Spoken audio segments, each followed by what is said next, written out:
troisième option, HLN, je ne connaissais pas cette compagnie. Ils m'ont envoyé cette unité et en fait, ils m'ont dit qu'ils équipent des véhicules industriels en OEM, c'est-à-dire équipement du manufacturier, notamment sur certains Caterpillar, donc des outils, des machines de chantier. C'est ce genre de chauffage qui est installé d'origine. Donc, je serais curieux de savoir si c'est EOM principalement pour le marché asiatique. Principalement marché asiatique, mais apparemment il y en a aussi marché nord-américain. Ah oui. Donc il a des certifications, il est certifié UL. On va voir, on devrait voir. Bon, déjà d'un point de vue emballage, c'est un peu plus sérieux, je trouve. Alors.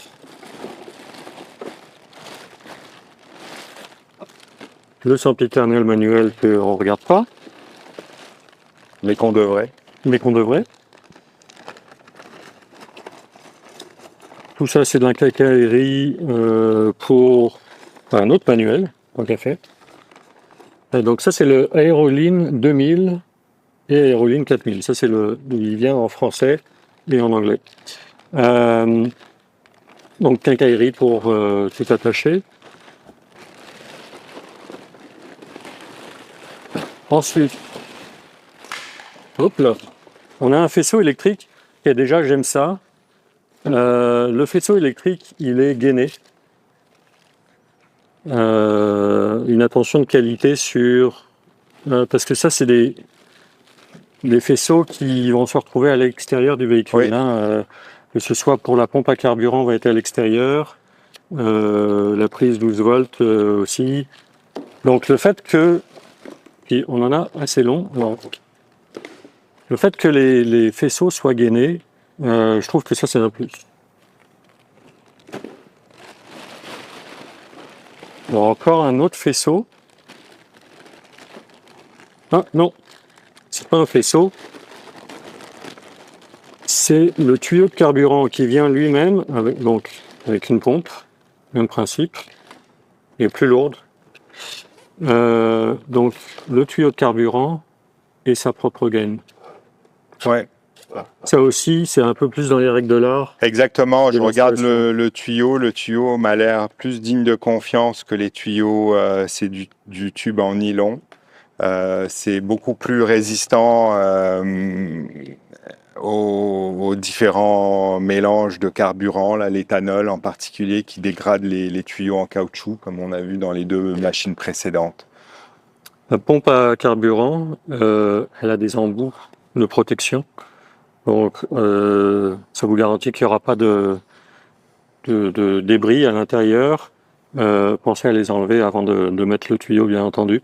Mais au moins, la pompe sera préservée le temps du transport. Donc là aussi, on a un support pour la pompe à carburant qui m'a l'air un caoutchouc. Moi, il m'a l'air de meilleure qualité que celui dans les deux machines précédentes. En effet. Et on a également un filtre à carburant. Et il va l'ouvrir. Qui est plus gros déjà. Il y a un sens indiqué pour le sens du carburant. Il est plus gros. Il est démontable. Donc on peut le démonter, le nettoyer. Et le revisser, en théorie. Oui. Donc, on a ça. Je vois qu'il y a des caoutchoucs qui sont peut-être... Écoute, c'est peut-être là qu'il faudrait lire le mode d'emploi. Ouais. Ça, c'est des tubes de jonction pour le tube de carburant. Il faut regarder aussi, peut-être... On parlait de quincaillerie tout à l'heure, on n'a pas comparé, mais on a différents types de circlips. Oui, ces circuits-là sont très bien parce qu'ils donnent une tension égale sur tout autour de la ligne de carburant. Le silencieux également, là, qui a l'air d'être un vrai silencieux, là, pas une boîte vide comme dans la machine précédente. Donc un vrai silencieux. En effet, on voit qu'il y a des chicanes. Hein. C'est Des pas chicanes et de la mousse. Et de la mousse à l'intérieur. On peut démonter. Tuyau d'admission d'air. Alors lui, Très curieux. très curieux, j'ai l'impression qu'il est sur le même principe d'absorption. C'est-à-dire que sur la partie intérieure, le tuyau qui passe à l'intérieur du plus gros, sur le plus petit, dans cette section-là, il doit y avoir des trous qui font que les sons sont absorbés comme un pot d'échappement de moto, hein, comme le silencieux de sortie. Donc on a ça, ça doit réduire le bruit probablement parce qu'on sait que le bruit ça vient pas juste de l'échappement, ça vient aussi par l'admission. Exact.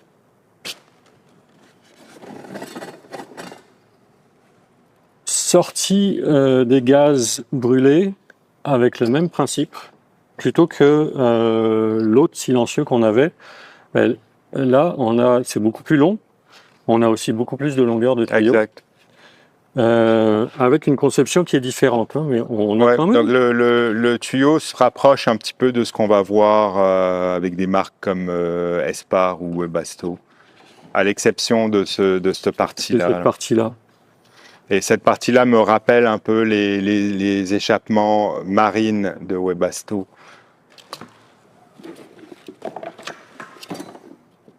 La plaque, galvanisée elle aussi, classique. Le tuyau de sortie d'air chaud qui lui est un peu plus grand. Ouais, un petit peu plus généreux là en termes de longueur. Et qui doit être, je dirais, du 60. On a du 2 pouces et demi, Ouais, ça c'est du 60. Donc ça c'est standard avec certaines machines. On n'a pas de réservoir, par contre on a un pick-up pour mettre dans un réservoir. Si votre véhicule est au diesel, on peut en prendre directement dans le réservoir du véhicule. Sinon, faut prendre un autre réservoir à côté, sûr que ça peut se trouver ou se vendre séparément. Une boîte ici avec d'autres modes d'emploi. Une sonde de température. Une sonde de température externe.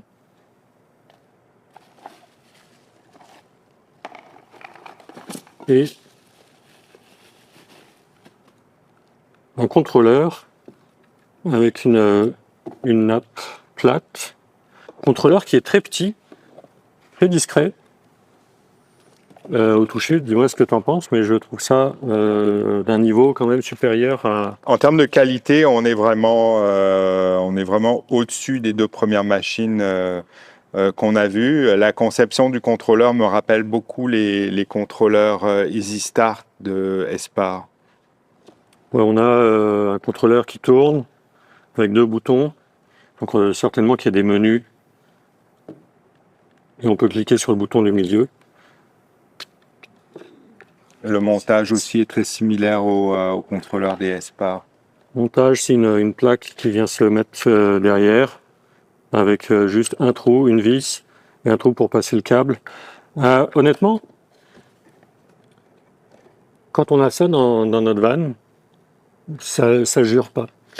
C'est ce que j'allais dire, ça a l'air beaucoup plus sérieux que les contrôleurs des 2 autres machines qu'on a vues là. C'est assez agréablement moins clinquant là, disons. Et l'unité elle-même, alors, je ne sais pas si c'est juste moi, Max, mais elle est vraiment compacte. L'unité est très compacte. L'unité me rappelle en fait le format des Espar qui sont très très compacts. En termes de qualité, ça paraît peut-être pas à l'écran, mais on est également c'est de plus belles factures là que les 2 machines qu'on a vues précédemment là. Je suis vraiment surpris là. C'est la première fois que je vois une unité chinoise, disons-le là. Avec un fini un aussi beau fini là.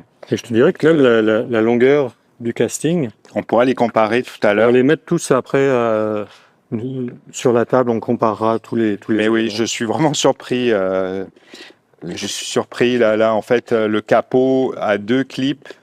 Comme les Espar. beaucoup plus de pièces en métal à l'intérieur. C'est vraiment surprenant. Écoute, même le contrôleur a l'air d'être...